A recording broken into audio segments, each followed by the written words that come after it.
Welcome to the United Show. And again, we're here again. Nathan Ellington here, your host.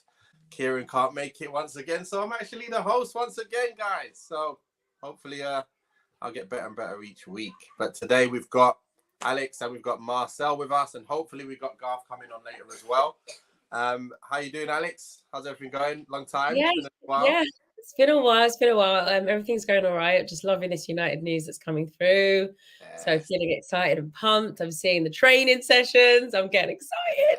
Seeing the egghead just like exerting his authority. Yeah, I'm happy.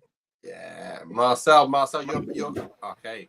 You knew you were muted. Okay, no problem. Marcel, how you doing today? No, I'm good, thank you. Just a bit busy, sorting out things at the moment in the house, as you can hear. But I'm just, other than that, busy, patient with the news and with Man United. It's coming in slowly but surely now, so it's time to get ready for the season. Happy I'm seeing new faces coming in. You know what? I'm not even too upset about what's going on, but we're going to get into that. I'm just happy that things are happening and the first game's around the corner. That's me. I'm so excited to just see what's changed, if you get what I mean. So let's dive right in anyway. We've got a lot to talk about, a few different things going on at the club. But first and foremost, we all know we've made our first signing, and that signing is Malacia. What do you guys, let's go with Alex first, not seen her in a little while. Love to hear what she's got to say. Malacia joins. We see him in the kit. We see him smiling and walking behind Ten Hag. What were your thoughts when you seen that happening? How are you feeling about that? I was like, what a beautiful smile he's got. Like, he's just so happy. My initial thoughts were finally, like, we've got a signing in the bag. This is like the first player of the Erik Ten Hag era, so I'm really excited. And I feel like Erik has seen him playing in the Dutch league, so I feel like he's probably had his eye on him for a while. He's probably a player that he really likes and knows that he'll fit into his system. I have seen him a couple of times when he's played for his national team. And I mean, what I know of him, what I've seen of him, like he's quick, he's good at tackling, and has a few assists under his belt. So I mean, that's always like a good thing. I think Luke Shaw has always like been quite unreliable for us. So it's going to be nice to have someone who's young, fresh, probably fit and ready to go. So I'm so happy. I just can't wait. Bye, Brandon Williams. Bye, Alex Tellers. For the new era to begin. I just can't wait to see the action. That upgrade that we needed, the most needed upgrade at fullback level. So it's good that one side is like really up there now in terms of what I've seen. It's looking really good. But you know, what you got to say, Marcel, about this? Now, obviously, we spoke about him a little bit last week, but now he's actually here, not in spirit. He's actually here training on the field. Oh, what do you think? Yeah, the first one through the door, good business. I think this is now about his man management skills. This signing came from astute, clever business. Wasn't really our main target. Well, on the news or anything to do with Manchester United. So he's come here now, and I think from the little clips, I'm maybe making too much of it, but he's made him feel like special. The first signing, he's made a deal of it. So now just excited to see him come through the door. Now it's about just getting him settled in with the players, which is an important step for any player. And what can he do? Is he going to play the first few games of the preseason? A lot of that's going to be important speculation now. Yeah, so to be fair, with me, I'm looking at it and I'm thinking, I hope that he actually is the first team. He's the one who's first choice, actually. Because we know what we need in the squad. And he brings that. He's got the extra energy, like you said there. And it's just, finally, we've got a fullback that's like the likes of Liverpool and the likes of Man City. And it's at least we're moving in the right direction. I can see it's a move in the right direction, and I can feel it as well. So I'm really, really excited about that one. But let's see, we've got someone in the comments here saying Malacia looks good. So, okay, he looks good. Have you seen anything in training? I haven't seen much footage, but I know he looks in shape. He looks ready. And another thing, he's really high up there in the rankings for the mileage that he gets on the pitch as well. So that's another thing that I'm really looking forward to seeing us. What do we think about his about Fernandez, Alvaro Fernandez, our young fullback, Spanish? I mean, what does that look like for his prospects? Because we've got a 22-year-old now in Malacia, young career, Ten Hag signing. What do you think does that bode well for him, or is it something where he has to go on loan? Maybe does he look at a loan? For me, I think I've not really seen much of him play yet. Did he play all last year? I'm not sure. But the only people that we were talking about were Garnacho last year. And so he might be the only one really pushing on. And I've heard a bit rumours that, you've got the Zidane in the midfield, Iqbal, and they talk about Hannibal that he's impressed with. So hopefully we'll see them trickling in, like on the bench, coming off the bench, and being that second kind of, the second option rather than what we've seen of late the last few years. What have we seen? We've seen the older players, the experienced players, always playing and never getting looking for them youngsters. So hopefully Ten Hag's got that youngster thing about him, and we know he has in the past. So for me, I'm happy. What do you think, Alex? Alex, you're muted. Are you muted? Looks like you might be muted there. Sorry. I was like, well, what's his contract? Like, when's that up? Because if he's still got some time to go, then they're either going to try and sell him on or put him on loan. That's a good question. That's a good question, actually. Like, what are they going to do with the spares that are around? Are they going to just put them around, just on the bench, just or around just to see, or is that even possible? Because how many maximum players can you have as like in the squad, in the first team squad? It's like 7 on the bench. I think you've got like 9 altogether, isn't it? Like 7 on the bench, but then 2 who are sitting there not in the squad at all. So and technically we've got 3 fullbacks right now, Nath and Alex. So I don't see Telles being a choice. No. I think it's Shaw and Malacia left back now, and I think Telles can go back to Portugal where he wants to go. I think that's what he was saying before. So let him go back there. And we got Brandon Williams who can play left or right if needed, but he's not someone that I really see being able to hold down that spot either.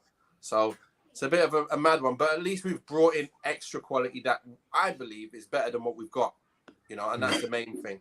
So Albert Higginbottom says, I quite like Williams. We've got Sir Alex saying Ronaldo has gone, we move on. We're talking about that shortly. Fernandez isn't ready yet, Marcel. Okay. And just he said, hi, peoples, and put him out on loan. That was the other one. And sell Telles, we've got here. Albert as well said that. So, I think we're at least we've got options there as well. That's another thing. End of last season, we had no options in so many places. It was just a nightmare. No midfielders, no forwards, no nothing. So, it's only going to help. It's only going to help. Yeah. But, right. So we're on.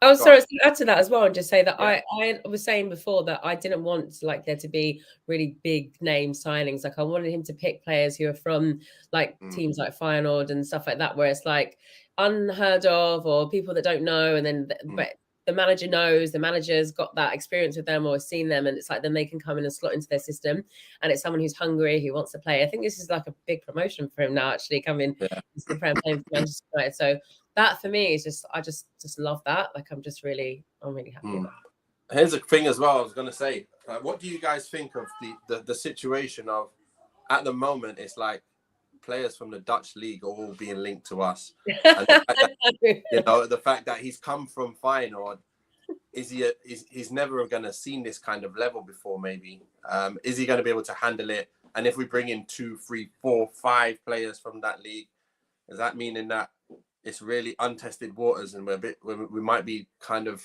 risking a bit too much by doing that? What do you think, Marcel? What are you thinking of that? Well, Malacia would never have played against Mahrez, world-class talent, against the top 6, Salah, he's going to be playing against Salah this season, Mahrez, this is world-class attacking talent on the wing. So huge jump of quality that we'll be playing against. But I think, I've seen little clips. I don't know if it was Ten Hag actually speaking about Malacia in Dutch, but I've seen little bits where he's commenting on Malacia's performance against Antony, mentioning little pointers about him. So he looks like he has a bit of the materials required to do the job against world-class players. But again, you just cannot. That huge jump of ability, Mahrez against you, and then a Saint Maximin, and then there's even in the lower teams they've got fantastic players. So he's gonna learn for sure. The first season, give him time to understand the league, understand the quality, the level that he has to reach. But I think anybody within this team, especially the new signings, I'm expecting them to get better as time goes on and understand maybe the system a bit quicker than the other players, especially the foreign talent in the Dutch league. Alex, got anything on that one? I think it's a tricky one because I feel like a lot of managers, like where they're from a certain country, or like Sir Alex loved his Scottish players, and then you've got like Van Gaal did it as well with bringing in Dutch players. It's like, and then Jose, he loves his Portuguese players. Like all these managers, True. like pick their players that come from their country or speak their language. I don't know if that's like a tactical thing on Ten Hag's part, where some people from his country, his fellow countrymen who he can like talk to, he understands, or I don't know what it is. But I feel like as long as, in my mind, for me, as long as like I feel like he knows what his style of play is, he knows what he wants. And so if those are the players that he sees that he can trust and that are going to do the job that he's asked them to do, I feel like bring them all. If they're going to make a difference, bring them all. But it's like you're saying, Marcel, it's like I haven't played against the likes of the big heavy hitters in the Premier League, against like the KDBs or whoever. So it's like that remains to be seen if they can really, show and prove us something. I don't know. I'm excited. Yeah, well, the good thing is he's an international already, so he's playing against international players, and he looks like he's one of the best up and coming players anyway. So why not give him a chance at 15 million? 15 million, isn't it? If I remember rightly. Was it 17? Was it 15? it ends up to 17. Yeah. So that's just an amazing coup for that's like you're getting the Dan James when we got Dan James. Like, it doesn't matter, it's that price, no problem. Yeah. If he doesn't really work out, it's not the end of the world. It's not like you spent 50, 60, 70 million on him. So that's good. Sorry, I was going to ask, like, who are the players that I can't remember all the players he plays with in his team, like the national team. Like, I know he's got Van Dijk, and I'm just thinking maybe like in that respect, like the forwards there are players that play for bigger clubs. So he's had experience with them. So potentially he's Frenkie de Jong, Dan Juma, who's come on well. There you go. Yeah. So he's got that experience there. Yeah, they got some really good players. I looked at the squad. I was playing. Funny, I played FIFA. I played with my tournament with my friends, and my friend picked Holland. I was like, "You sure you're picking Holland?" And then when he put his team out, I was like, "Hey, they're a good side. All the players are not bad. What defense they've got? Like, you got Van Dijk. You got what's his name, left back? Not him, Malacia, left back. You've got what's his name, Dumfries, right back, and you've got Timber, centre back as well." So you've got De Ligt is centre back as well. Yeah. So you got so many players there. Then you got De Jong. It's just so many. It's just so many. You had Memphis up top. You had another player. Wijnaldum, Dan Juma, Memphis Depay. Yeah. Who else was on the right? I'm not sure who's on the right for them. I can't remember. But like I say, like when you look at that, that's a lot of names already. Just straight off the top of your head. So that's really good. He's got good players he's playing around anyway. So you got Ten Hag could work with Tellez. We'll see about that, because defensively you can't really if you haven't got the physical attributes to stop players, no one can teach you any more than that, to be fair. If you've got pace and power, someone can teach you. But if you ain't got that, I'm not so sure. Rabbit's headlight says, "Mary, I don't think he could." Yeah, exactly. It's Mary. And Diddy Do said we should buy De Ligt. Yeah, I wish. What a name as well. We spent a long time on this Malacia, so let's move on to number 2. There we go. Number 2 is Eriksen agrees to join United. Finally. What are your thoughts, Alex, on this one? Yay! Oh my God. Do you know what? Remember how I was like so excited before the prospect? And I think for me, I was like, oh, maybe he's going to go back to Spurs, that whole like reunited with them and they're in the Champions League. But no, he's coming. I'm really excited. I feel like he gives that maturity. I think because we're adding so many players who are going to be really, really young, it's going to be good to have him there because he's experienced. I think he's somebody that is just really like giving as a player. Like he's like an assist king in a sense, where he will find the spaces and he's gonna like pass to these players and let them, finish and stuff. So I'm really excited to see him. I think, watching him play for the past like few months with Brentford and just seeing him, that quality is still there. And I feel like he could be a piece of the missing puzzle that we've needed in our team. And I don't know, I feel like my only thing, I was thinking is like, how is it going to work if we've got De Jong, we've got Eriksen, and then we've got Bruno, and then we've got Van de Beek. It's a great question. That was going to be It's a beautiful question. How does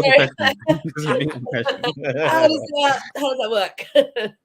Gonna be tough. But It's a beautiful Marcel, I'm question. sure you're gonna be thinking about it. You're thinking about where he fits in your side.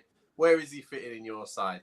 Well, I've been thinking about this a long time, and I know we've done a really good show on the position on like our teams with what's coming so far. But I don't think we got to add Eriksen to that list. So when you add him in, like Alex is saying, I would actually trust him to be in my 8 position and still have Donny van der Beek in my 10. I really like the sound of Donny van der Beek in my 10, even though Bruno's my favorite player. I would find space for Bruno on. I would find space for Bruno on the left wing, and kind of ask him to play the left wing role and tuck into that left attacking mid space. So like a 10, but just a bit off to the left. He can drop into that space there and still take his shots from distance, still do his clever passing, because he's very productive footballer. So he will still get his goals and assists in there. He done it in the Champions League, assisted Ronaldo from that area outside of the foot against Young Boys. He's played there a little bit before, so I think he'll understand it. And any player in a Ten Hag system has to be multifunctional. So he'll work amongst that front three anyway, Bruno, and he does the pressing well. So I think that's how you fit Eriksen in. Here's a question though: where's Sancho? Sancho goes on the right, and I believe Sancho's a left midfielder or left winger. And if Antony comes, and if Antony comes, then Ten Hag has the best headache he can possibly have as a manager. Because that's what we want. The best headache. Yeah. That's what we want. That's what we want at the club. We want competition for places. We want hungry footballers, and bringing in a signing. Alex is very happy to see him. I'm very happy. Everyone's happy. It's exactly how we should feel, because lots of quality. He'll bring humility to the squad because of what he's been through. And humbleness. They'll understand that this is just not a. You get this opportunity and you get paid and done. They will understand this is a serious thing. Somebody is, they have to work for every right. He got a really good reception for us when he played against Brentford. Fantastic reception from the fans. So I think the fans will also have a relation with him. Brandon Williams will be reunited with him as well. There's a lot of positives to take. There's a lot of positives to take from him coming. And I always believed that he would come the moment that link was there. So good opportunity for him, and strength and depth in the squad as well, guys. Something that we've been crying out. We really want to make our step into a top side in the league. There's so many football matches in this Premier League now. This English Premier League has so many football matches. World Cup year, extra quality in that 10 space, extra quality in that 8 space. It's a win-win, and he can play on the right as well because he done that. Exactly what I was about to say. You killed me. Sorry. No problem. It's situation there is, look, it's quality, it's extra quality, and I believe it's like he could actually be a first choice player. Like at any of them positions, he can play the right side, he can play the central bit, and he can play the 10. So for me, any of those 3, he can actually start, and nobody should be able to say a word like, why is he starting over him or anything? That's what I love about it. And last year, like I said, we were struggling for options. Now we've brought in someone who's probably better than what we was playing with. So in terms of consistency, definitely consistency-wise, he's the most consistent player we've got now, I believe, in terms of keeping the ball, assists, efficiency. That's the one. Efficiency is probably the best word to use for that guy. So, I'm just loving it, because when he was playing at Tottenham, I was like, I wish we buy him, because we need someone who can find players. Then we brought in Bruno, who could find someone. Now we got 2 players who can find people like this. Yeah. Be lovely. Rashford's going to love it, because he's going to have 2 players behind him and be able to find him now, not just one man. So he's going to be able to continually make runs and hopefully get found on the end of them and just have to finish them. And that's all you need from Rashi, and he'll be back to his old self. So I'm happy. I'm really, really excited about that. 2 players in the door and 1 going out. Let's talk about him in a second. I was going to say, you still got your stocks in Rashford, yeah, Nate? Yeah. No, look, I believe that he's going to. This is his last chance to do a job. I loved him before. I felt he was just that little short of world class, and then he just fell right off. But I believe it's due to the whole picture of what's happening at United, as well as him losing his confidence as well. Imagine not knowing how the team plays, not knowing where the ball's going to come from ever at any point in your life. People taking 5-6 touches. You're not going to make runs. You're going to, and then you make runs and other players don't know where they're going. I think that all ties into Rashford being able to come back now. I think everything should be set up for him to be able to come back to his best. That's what I believe about him. And I can't lose hope in that because he's got the physical attributes to be able to. He just needs to change this now. It's not like players like other players where we talk about that actually don't have the physical attributes. And you can't help them get better. They're never going to get any better than they are. It's just, right, deal with it. People say about form of Maguire. I don't think it's form. I think it's ability. It's a different thing. But Rashford is most definitely to do with form, if you know what I mean. So, anyway, we've got Steve K, our big man here on all of the transfers. What's he saying? Need quality DM to come in if you're going to have Bruno, Donny, Sancho, Eriksen in the same team. Damn right. And we're going to be talking about that later as well. We've got Rabbits in Headlights saying Neves would fit that. Oh, I remember that one. That was a good one that's gone a bit quiet. Neves would cost too much money. Rashford will be a different player under Ten Hag. You're on my page. You're on the same page. Wait a minute, Alex, what do you think? Yeah. Sorry. About the Rashford? Rashford, yeah. What do I think? Oh, no, I love Rashford. I was just asking you if you still got stocks in Rashi. No, I love Rashford. So okay. I want to see him win. I want to see him win and excel and be the best like ever in life. So I'm happy. Good. I second that. So I was going to say, like, you know how the buzzword for United is always like, oh, we need a DM. But is it better to have a deep line playmaker versus a DM? Does that so that's what Frenkie, I guess, essentially would be. And isn't that going to be a bit more progressive for our game rather than the DM thing? We can move away from that because Man City don't really play with the DM, do they? And neither do Liverpool, do they? They're not really destroyers, are they? I know what you mean.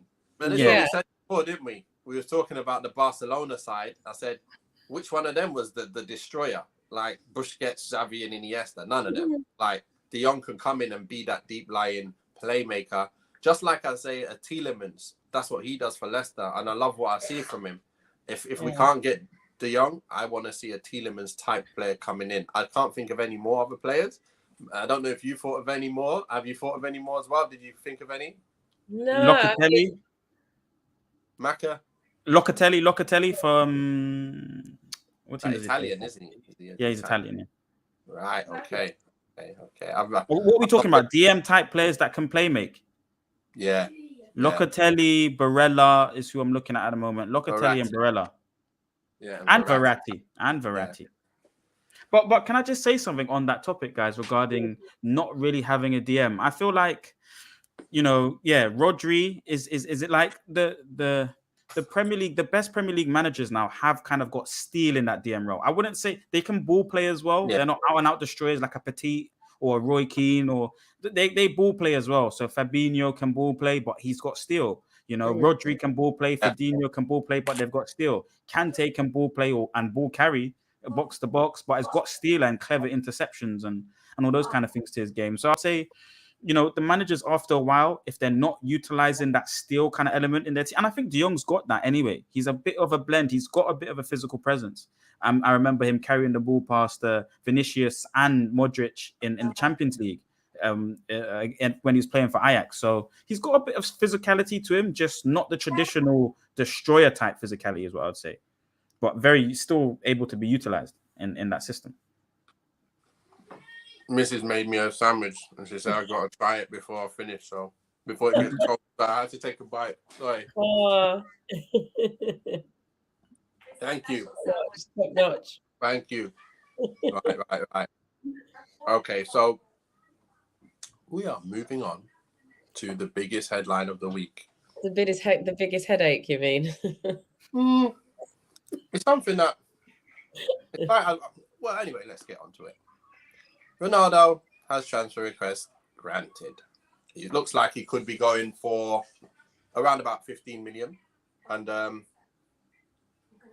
they've at first said, no, he's not going anywhere. Hasn't returned to training. Got some family problems. Still not come back. And then all of a sudden today we get transfer request has been granted. Anyone who can put in a bid, acceptable bid, he's going to be off. And when I first saw it myself, I'm just going to quickly give my little thought on it. When I first saw it myself, I just thought, you know what? It's come a year earlier. We really, although I did love him coming back and seeing him score goals again. I didn't think it was the right time for him to come back, and I felt it really didn't do Ollie any favors in the end for what he was building, and he just felt he had to add him, and he kind of messed up his rotation, although he was such a good player again. So it's one of the things where we sit there, we go, we would have probably got relegated if he was not there. But I don't think that's the case. Someone else would have been playing and something else would have probably happened. And the season would have been completely different, I just believe, just because of everything, We might have not gone off the rails as bad. And it's no fault of him. It's just a situation of we went down that road going for an older player. And it kind of killed a lot of younger players. It might have made a lot of players feel inferior as well, because they feel like they need to now play at a level and never make mistakes. When Cristiano looks at you like, what are you doing? Like, how you didn't play me the ball right there? Like, that's how he's going to feel. And lots of players, maybe Rashford feels like that. Maybe Bruno's like, listen, I got to pass you the ball now. I can't shoot all the time. So everybody's probably feeling it. And I think it's going to take a lot of pressure off a lot of your young boys that can't handle that kind of pressure of needing to win and having to win every game. And we're probably going to see a little bit more relaxation and probably people playing more to their best of their ability. So, I'm not too upset about him going. I'm just happy that he came back now and he's gone. Well, he's going. And, good luck to him wherever he goes. So that's my part. That's my little piece. Alex, what you got to say on this? Good riddance. Good riddance, honestly. Bye, deuces. See you later. There's a few things with this, right? Because obviously him coming back was like, okay, yeah, that nostalgia. Oh my God, Ronaldo in the Prem. But that Ronaldo that not me, but a lot of people idolize, it was a different Ronaldo in terms of like his playing style and who's ever going to be. I think for me, I was like, okay, yeah, great, but his ego is like too much. Like, I cannot stand him for those reasons. Like, I feel like he always puts himself above everything. So as much as he was coming along saying, I'm here for the team, I was like, you're not. You're here for yourself, for your story, for your glory thing to write in your legacy. I also knew as soon as we didn't get Champions League, he wasn't going to stick around. So I last season when we came, I was like, he's gone. And I made my peace of it then. So all of this stuff now is like, why couldn't you have done it sooner? Why couldn't you have expressed these things, done it? Because now it's just all this attention is on you and you're dragging this stuff out and it's going to be this whole headache drama saga that we just don't really need. And when he celebrated against us at Old Trafford, I mean, that killed it for me even back then. So I was over this guy for a very long time. Also, listen, the last time I cried over a player leaving was Jaap Stam. That was years ago. And then I quickly realized that it's not Player FC, it's Manchester United FC. So it's not Ronaldo FC, it's MUFC. And so I'm like for the club. And I feel like he gets paid the most. He's a drain on us financially. He's a drain on us in terms of like just stopping our whole play, or our players has to be so fragmented and shifted to kind of suit him, which is I just don't works with everyone. And I just feel like thanks for 24 goals. See you later. Keep it moving. Right, makes sense. To be fair, that's I didn't think you say good riddance, but I know, everyone hates when I say that, but it's not the player. Like, listen, I respect what he's done, and that there's no.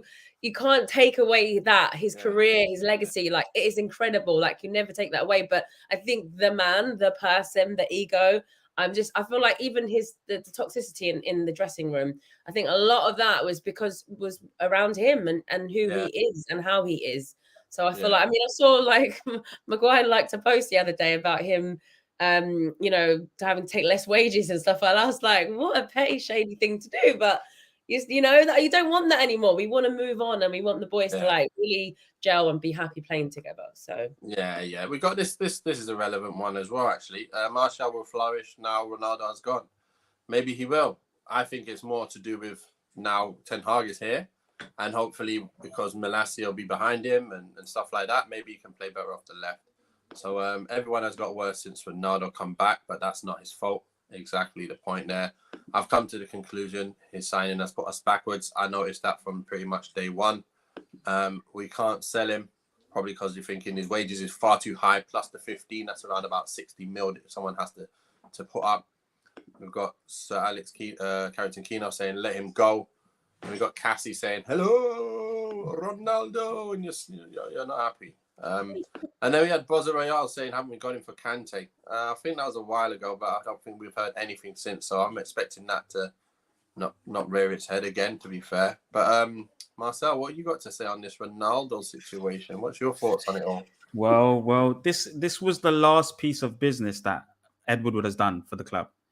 And I think this epitomizes his story arc, really. You know, this man is a 100% commercial signing, man. And the last piece of business that he made was, you know, a massive commercial signing in Cristiano Ronaldo. He doesn't mind. He doesn't care what happens on the pitch. And he showed that in the panic buy. Unfortunately, that was Ronaldo. And he got, you know, however he sold him the project, he obviously missold him it. Because Ronaldo should have kind of maybe known the situation and the predicament that we was in terms of squad, in terms of ambition. You know, this man demands to win now, and we're not at that stage. We was not at that stage. There was no sign of us being in that stage. So, you know, that's one thing in terms of outside of Ronaldo's control. This was poor business from Ed Woodward, and Ed Woodward is gone. So I think the likes of bad business from Ed Woodward should leave as well, you know, and that unfortunately is Ronaldo as well. In terms of the 20 goals a season, 20 goals plus a season that he scores, it's very difficult to replace that. You know, the striker market right now is not looking great. These are young, hungry forwards or young potential forwards. They haven't really delivered on the big stages, a lot of them that are around. And the older ones that have done that for many a year, you know, they're coming a bit old. There's no future in them. Like Ronaldo's, like Lewandowski. There's no future in these footballers, unfortunately to say that. But you know, that drop off from 20, a guaranteed 20 plus, and then we're trusting our young forwards in the likes of Rashford and Martial. It's going to be a very difficult season for us. In terms of, go on. No, finish what you're saying. In terms of the ruckus, you know, in the changing room, the kind of level that he was trying to show, I don't blame him for that. But we just weren't in the position to facilitate a Ronaldo right now. The squad where we was at, like right now, Ronaldo needs a team playing for him. Yeah. Portugal is a perfect example of this. At this age, another forward alongside you, and give this man the football. He's shown it many a time in his whole career that he can do it. I'm not disputing him for that. He's played for us when he's lost family. Family is more important than this game. I love this game with my heart, but he's had a situation with family and he's played for us. So when he comes out in the media and says it's family situation, I have to give him the benefit of the doubt. This man's played in difficult circumstances in his career, injuries, the lot. So I have to give him the benefit of the doubt. But you kind of knew, I think, you know, and I'd heard it, and we had seen propaganda from our club saying he's staying as soon as the season finished and all these things. But I just didn't believe it. Yeah, he's very self-obsessed. But I think this bodes well for us. Ten Hag needs players that are going to play for him, not for the striker. You know, he wants to get players in a dressing room that has a good team environment. Yes, he has to get rid of Maguire at some stage. You know, and it was loggerheads between the two. And you're right. I think it's a situation of ability when we're talking about Maguire. Yeah. But, you know, that's for Ten Hag to decide. I wouldn't want him to come in and still have, like Alex was saying, the huge ego of Ronaldo that you have to compete with. Yes, he guarantees you goals, but I would like a whole team working in unison, young, hungry forwards. I think young, hungry footballers. That's what we've been screaming the whole season. Young, hungry footballers, just play the kids. So at the same time, it would be counterproductive to play a 38-year-old that we have to play towards. Yeah. Well, this is what I was going to say about, you know, when you start thinking in your mind about what players there are that can replace him, like 20 goal a season man, I feel like football's changed, you know. I feel like there's not as much quality around no more. I seriously can't think of anyone that I'd really love to come in this club. And I've been saying this for a while. Like, I'll take the baller. I'm going to be hated for this, but Harry Kane, and I know Man United are going to do it at some stage. Man United will do it. Harry Kane or Declan Rice, because we like commercial signings. So that's why, Alex, you was mentioning about, you know, us going into the Dutch market. But I was going to question you and say, would you like it if we change that narrative at some point? Because I think at some point the club will change the narrative and they will come to Ten Hag and say, listen, we want these 2 commercial signings. You can have 1, 2, and 3, but before that, you got to pick one of these 2 commercial signings, whether it's Jude or Declan or Harry. One of them. We want him to come into our club. But to your point there, Nath, a 20-goal season man, guaranteed, Harry. Yeah, for sure. But he'll cost far too much money for us to take him.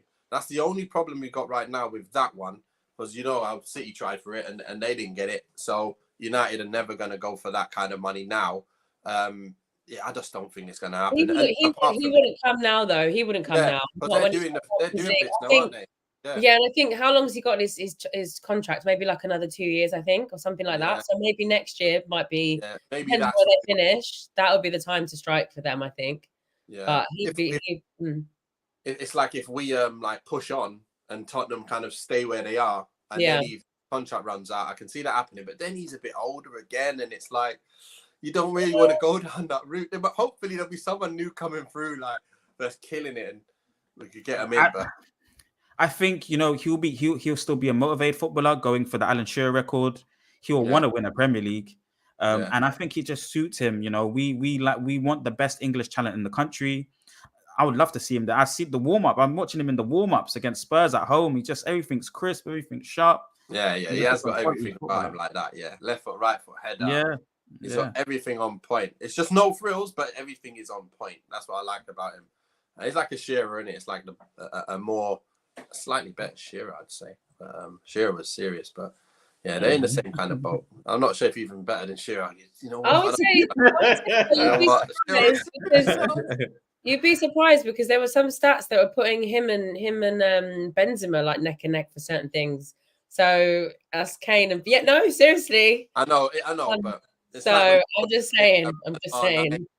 At the time when Ronaldo and Shearer were about, and R9 was getting compared to Shearer, and the guy was like, Ronaldo's got a little bit more pace. I'm like, are you serious? No, yeah, way more. Yeah. Are you crazy? Oh my gosh, it was mad. But I know what you mean. In terms of goals, yeah, great. But that's fine.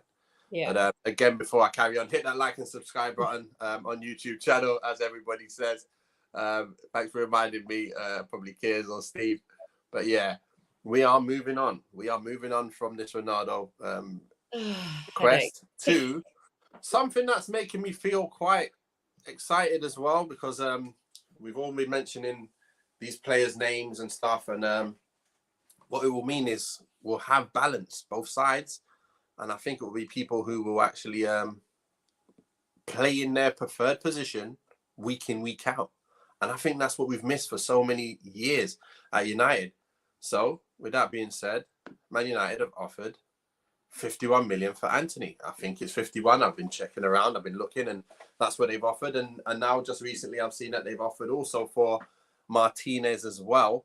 He's been talking the same way Antony's been talking, saying come and get me pretty much to Ten Hag. So it's a little bit of a different story with the Lisandro Martinez. So I'm going to put these both together.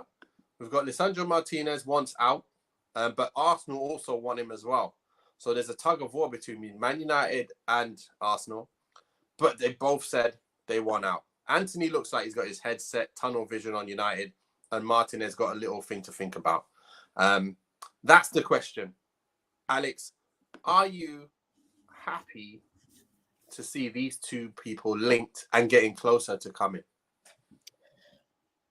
It's a hard one. It's so hard because it's like, again, like I don't really want the whole of the Ajax team at United necessarily.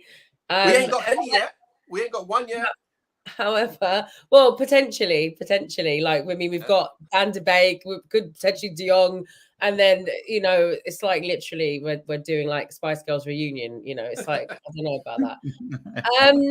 The only thing I think is that with these particular players, they're players that he's picked because he trusts them. They do what they're meant to do, and they perform really well for him. And he's managed to, especially like I guess with Antony, he's managed to like turn him around. And I think I was reading like stats last season how like with Antony, Alla, and Tadic, like their like assists and stuff with each other, that was a deadly threesome. So potentially, yeah, it could be like. But then again, Antony, is he going to come in for Sancho? Where's he going to play? Is it going to be like Antony, Bruno, and Rashford? Like what? I mean, I don't know. So I trust Ten Hag. I feel like I trust in him and his decisions and what he wants to do and the players he wants to bring in. But I just wonder, like, is there anywhere else? Like, we were saying in the show, like, is it these managers? Do they only just trust people from their own countries or their own teams that they used to play in. I don't know, because even David Moyes, when he brought Fellaini, and I was like, why are you doing this? He sees him on a daily basis. So they trust them and their players. They know. Yeah. I think when we're talking about winning over the dressing room and having control over the dressing room, maybe that's one way that he sees that he can have control, because everyone's questioning how can he manage all these big personalities. I'm like, what big personalities in there? I'm like, I don't get it. But if that's the case, then maybe that's his way of trying to do that. So I think, bring them over. I think we need a centre back to challenge the ones that we have. I feel like, especially of Martinez, I think he's going to be like, he'd be a great addition to us.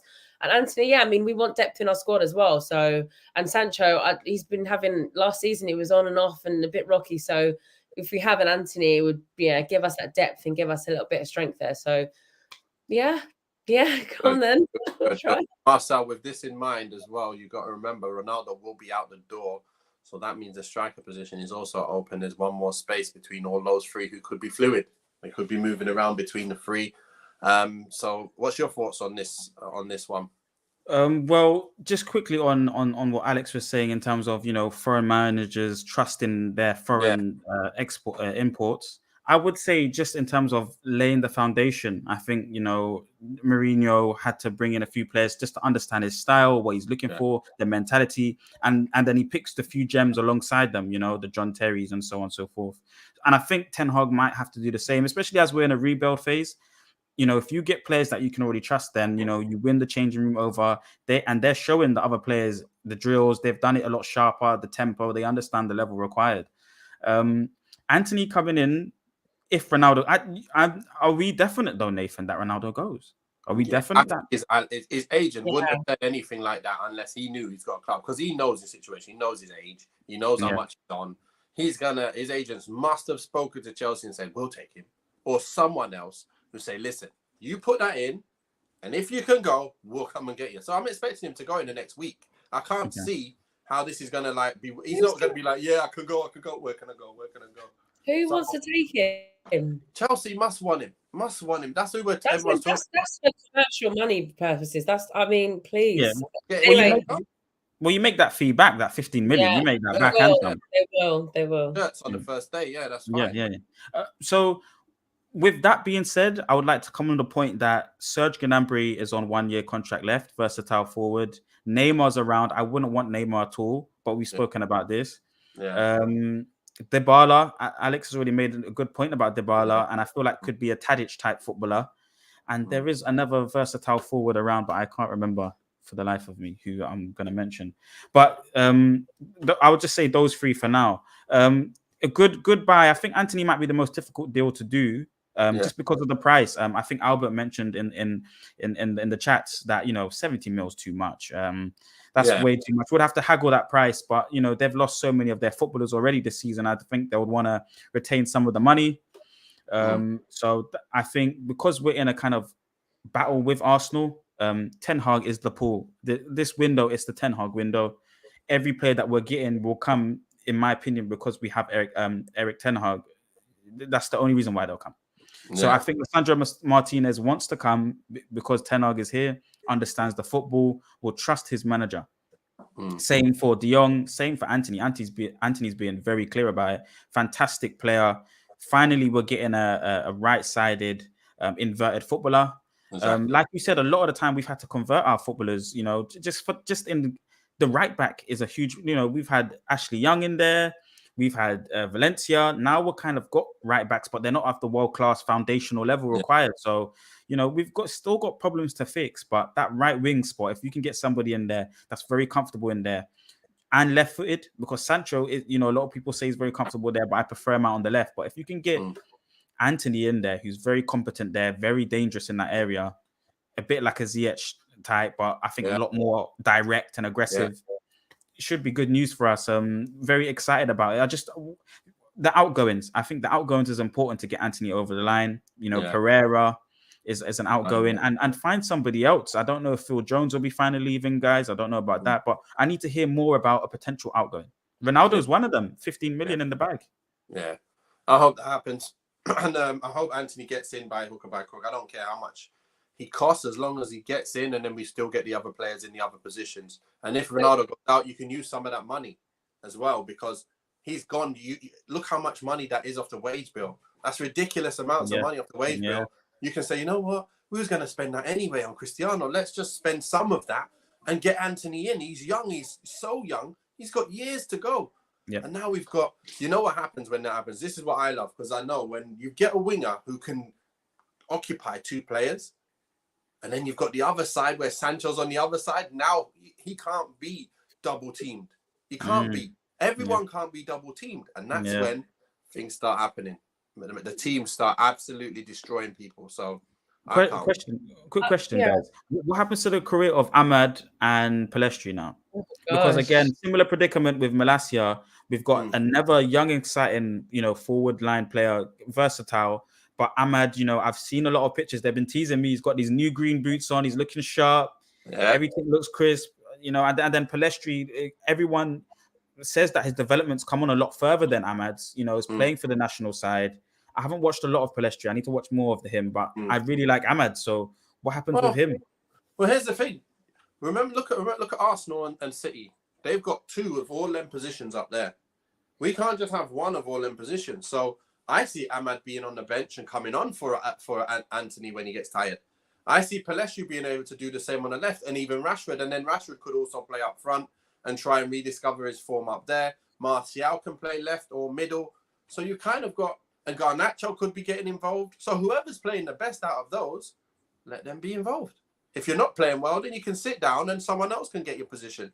Not like last year, where you have to continue playing the same old players every week. I think those players will probably just get phased out. I think by this point, Erik ten Hag's been training with them. He's seeing them. We'll see what they're about. He knows what works for him and the football that he wants to play. And it's like, if he's looking at them thinking, he's gonna just phase them out like really slowly. And I don't think he'll have like any qualms about it, because they weren't his signings. They were signings that he inherited in the first place. So it's like he just wants to start a fresh, clean slate, put his stamp on things. So I think there won't be any love lost from him with losing those players. I think it's just again like Ole, just oh my gosh, that guy, everyone just from the past, they've just ruined stuff, and just now we're just having to pay for all of those mistakes and problems. So hopefully we've got a competent manager now moving forward. Yeah, to be fair, look, I think Ten Hag should be able to see in training what they can do. And like I say, like everyone was saying about Donny last year, about he must be not doing anything in training to get in. Now, if that is the case, it will still be the case come the season this start. Because even though Ten Hag's here, he's going to see, wait a minute, he can't handle this English football. I'm going to have to sit him down. He can't play with me. So I believe it will be the opposite. And I believe he'll see some ability in Ahmad, because I can see the ability all day. I can see that he can play. It's just about his physical side, which he might need to adapt to. But if you're coming on last 20, you might be able to affect the game really well. And then, continue doing that. So I'm quite optimistic about these. Pellistri as well. He's looked okay when he played. He set that goal up for Cavani recently as well in the last international game. So that was good. So it's not like they're not doing anything. Garnacho's killing it for the under-21s, done really well last year. So he should be pushing through. I want to see some more of Hannibal and more of the young boys and some of the players who went out on loan and come back. Let's see if they can get in. Pre-season is where it all happens. Everybody plays. Like you get 1-11, half-time, next 11. Yeah. Let's see what happens. I don't know about pre-season though, honestly. I've seen some players like smash it in pre-season and come to the main event of the Prem. It's like, what is this? So I mean, I don't know, but like Pereira when that free kick and then I'm like, wow, this is player. And then all of a sudden it's like, okay. I was going to ask a question though, actually, and it's about like if we have to get into a bidding war, right? Like, so I know there's a question with Chelsea, but with Arsenal, if we were to get into a bidding war with them for Martinez, who is going to come out on top, them or us?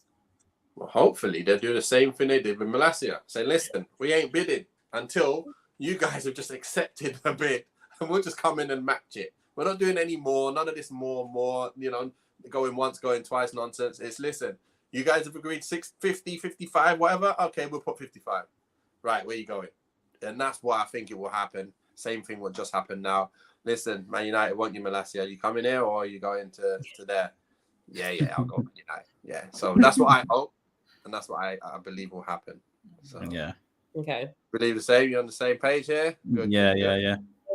Okay. Can't be starting next season with AWB. You know, I'll quickly answer that one. I believe that we're probably gonna go down the route of having one fullback that doesn't really go forward and another fullback that does. The same way Blin doesn't really get forward, and then the other side does. You're probably going to stick with that for now until he can get his own right back in. But again, Lisandro can play right back or centre back. So if he comes in, I'd more likely see him coming in and going on the right back slot as well. So that will cover the whole thought of Aaron Wan-Bissaka. I read that he's having one-on-one sessions, AWB. Good. Make of that what you will. I mean, I'm just saying, I don't know. Hitting this man and crossing balls, I'd love to see that. That'd be great. That's all he needs to improve on. If he can do that, he'll be a great defender. Like, that's all he needs. That's why everyone's talking about Trent all the time. It's not going to be easy, though. You can't just pick up and do one-to-one and go, yeah, I'm Trent now. It doesn't work like that. So it's going to take some time. But I'm conscious of time. We need a Reece James. I need a Reece James. Come on, I need a Reece. He's like a mix between, like Kyle Walker and the Trent kind of thing. So I like him. He's a bit more rounded. Between the two. But I've got one here. I've got another little point here before I go to that. He won't choose the Gooners. Okay. Definitely won't. I think he will take Ten Hag. We got this one. Come out of the blue, out of nowhere as well. I'm not too happy hearing it. And I know you guys are probably feeling, oh, please no. But Chelsea have attempted a Frenkie de Jong heist. What are they paying at? They're trying to do it us now, what we just did for Malacia. Like, no, please. Don't have to choose between Chelsea and us, please. What's your thoughts on this one, Alex? And I know you saw this and probably thought, he's gone. He ain't coming tonight, that's for sure. You know what? I just thought, is this too short? Who is opting for this? Like this Frenkie, like trying to take over, or is this the new American owners? I feel like they're like eager to be like, let's make the money. This is a big money signing. He plays for Barcelona. I feel like sometimes I wonder if these American owners like get football or if they, I just don't know what their opinion is or their stance. I know for me, I always feel like it's just they want to come in, they want to make the money. So it's like if they get a signing like that, they think that's shirts, that's bums on seats, that's that kind of thing. But I'm just like, why Chelsea? Why? Like how? I can't see him playing for Chelsea at all. The only way is because they could come in and probably with the money and pay what Barcelona are asking for.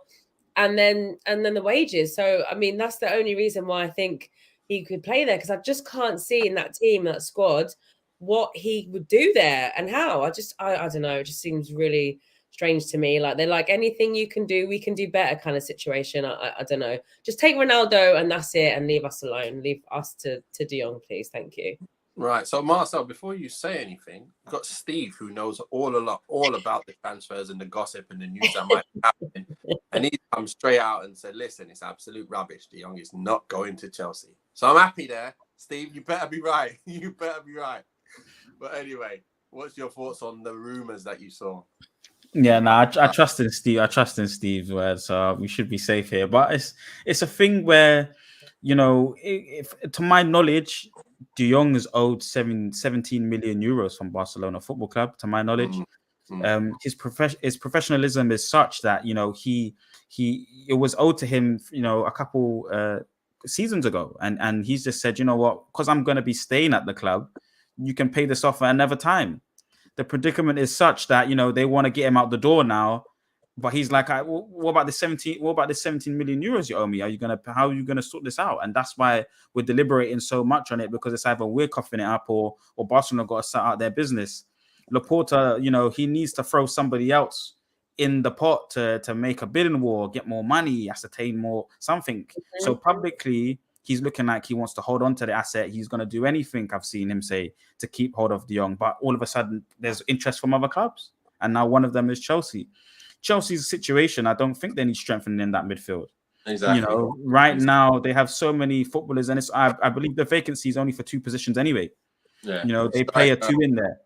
Yeah. So what now? Who do they need? And a centre back, isn't Well, they need a whole centre back. They need a whole back line. They've got rid of their whole back line except for Reece James, really. So They have other business. They have other business to contend with. Yeah, injured and maybe required, Alonso go in, Kennedy go in as well. So, required to maybe look elsewhere. Lukaku as well. So they need a striker, definitely. But I mean, midfield wise. It's just other priorities at the end of the day right now. I wouldn't put a midfield addition as top priority for them. This feels like Laporta tactics chess match, just like what he said to the media in terms of, there's lots of clubs looking for him and we're going to do anything to sign him. Apparently what I've seen as well is reported that they're only offering him 3 million out of the 17 owed. So it's just a lot of that's, and at the end of the day, De Jong doesn't want to leave Barcelona. So he would be he's happy being shorted and promised this money later on and stay at the club, then come to United. And I only think it would be Manchester United in the world of football where he would go to with his football father, Erik ten Hag, if he's to leave anywhere. And that's the manager that allows him to play freely in a position that he wants to play in the six. Right now, it's controlled by Busquets, and rightly so. Xavi was his colleague when they were winning trophies and successful together. He's going to trust him in that DM position. So I just don't think it will happen. I believe De Jong's coming, but if it doesn't happen, it's the breakdown and comfortability of De Jong being at Barcelona and the predicament that he's in, and that's why he won't leave, because he's happy there, and that's totally up to him. But what I don't get is how they're like trying to go for Lewandowski. They're trying to go for Rafinha. They're trying, I don't understand how they're in such a predicament. They're trying to force us to pay them more money. Yeah. So where are they getting this extra money from then to pay for these extra players? That I find their business terrible. I really don't get their structure. I don't get the way that they do things. It's just. Yeah, it's not the Barcelona I kind of grew up knowing and revering. It's it just seems whoa, it's just crazy, like a soap opera every week. Yeah, as far as I'm aware, Alex, they owe PK, I think, money, and he's in a similar predicament. Kessie's been signed, but Christensen's kind of on a standby. They've signed him, but they're not got anything going on contractually right at the moment. I think Steve would know for sure, better than myself, but they're just in so many different pies and nothing's been sorted. They're trying to sell off their TV rights. They're trying to sell and accumulate a lot of money right now. So, we're in a situation where our manager really wants this footballer. I think Man United have their own targets. We mentioned Neves. I think Manchester United would have gone in for Neves. The board would have been happy with a Neves. Would have been happy with Basuma. But the board have got strict. It's Frenkie de Jong that we want. So with that instruction, we're here deliberating on prices. We're here waiting for Barcelona to sort out their end. I think it's all worth it in the end if he comes into the club. Yeah, just calm down. And I was going to say, Steve was saying how that Barcelona have to pay the remainder of his wages. So they have to pay him 17 million plus, or is that the remainder of the wages we're talking about? So they have to pay him the 17 million, or is it the remainder of the wages from his contract? No, I think what they've not paid him in wages for weekly pay. I think so that's what that is. Okay, hasn't had a payment through yet, so that's weird. So that's what's stopping this move. Why can't he just come and then just let his lawyers get on with that? That's what I want. Just get the job done. Get over here. Come on, pre-season. We're starting pre-season Friday. Terrible. We need him with us. We can't have him sitting there at Barca. Well, doesn't it benefit a man that doesn't want to leave the job? This is his dream job. It benefits him that he's in this situation. He doesn't want to disrespect his football father, but if there's a situation, then I'm just going to sit here until it's sorted. It suits him really to be in that kind of situation where it's So I don't feel like he would have the urgency to change it. He was happy to take lesser money and play for the club that his dream club. That's his dream job. So it suits him, this kind of gray area right now. For us, we want all systems go, but Man United, do we start the business of just paying money straight away for players? We don't want to start that, And I think they've stuck to their guns and they've even gone for other targets now. We're starting to get other little clever sorts of business to make, I think, the whole package to Frenkie de Jong look better. Look, there's 4 in now. You can be the 5th and you're the main guy. So hopefully it looks good for him and hopefully it comes through. Well, we got, obviously, Steve said here, Barcelona just signed a 220 million TV deal. Wow. I don't think that will be enough, but I know, that's what I mean. I believe they owed 1.2 billion, Nath. Exactly. No, nothing's going to be enough. gosh. Like nothing at all. You can't sell the whole squad and get that amount back. So I can't see how even selling Frenkie de Jong is going to do anything. Like, yeah, hey guys, listen, I've sold Frenkie de Jong 60, 70 million. Yeah, but you owe me billions. Yeah. So I don't get it.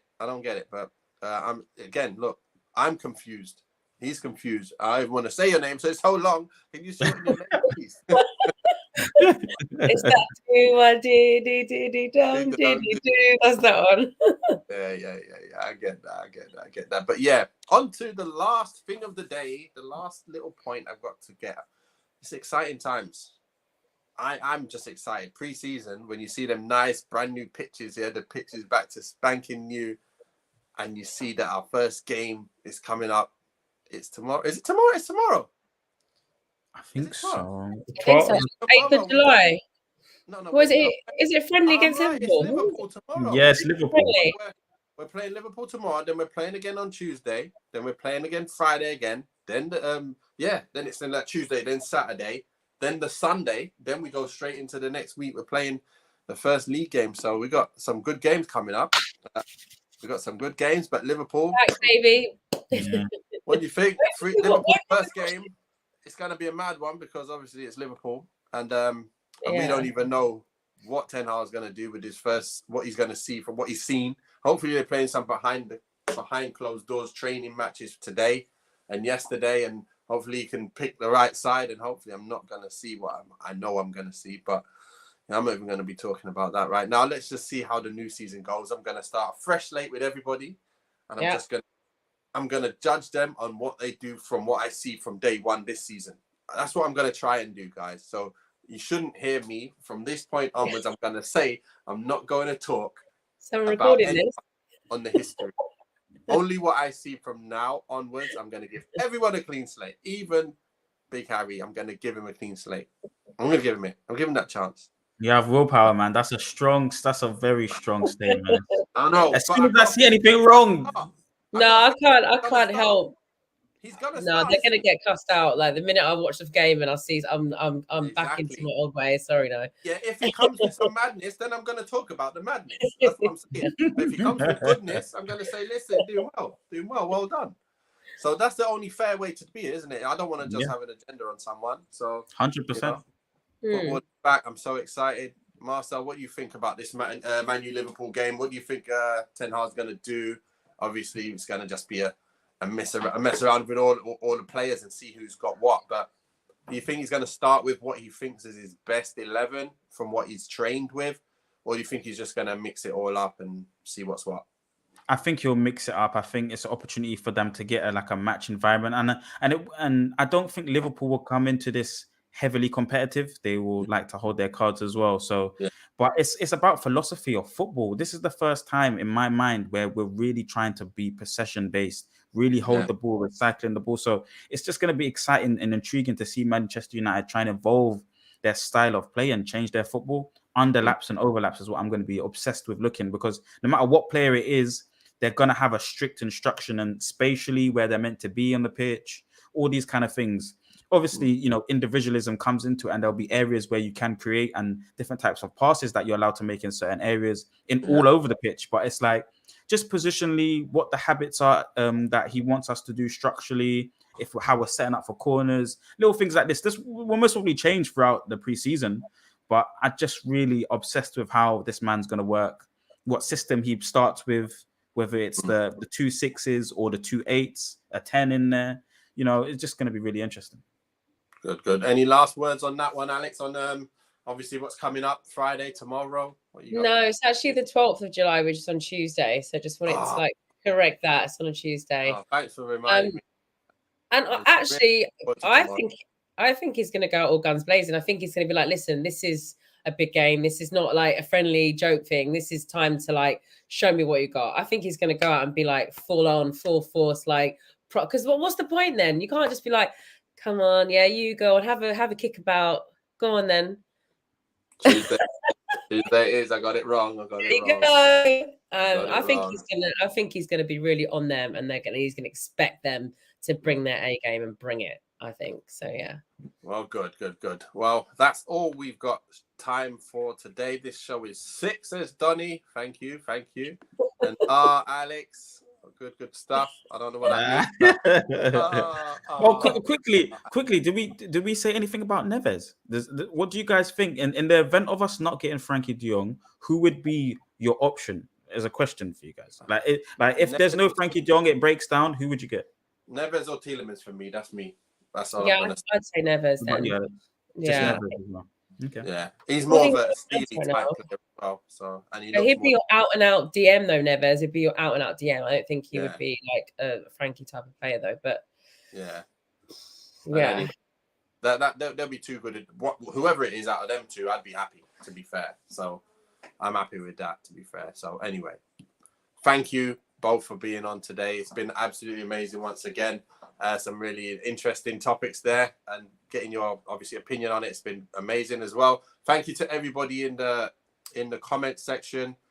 Just continually giving your opinion, and I'll always make sure you guys get your voices heard as well. But once again, we'll be back next Thursday, and we'll actually have a game to talk about as well. So that'll be good.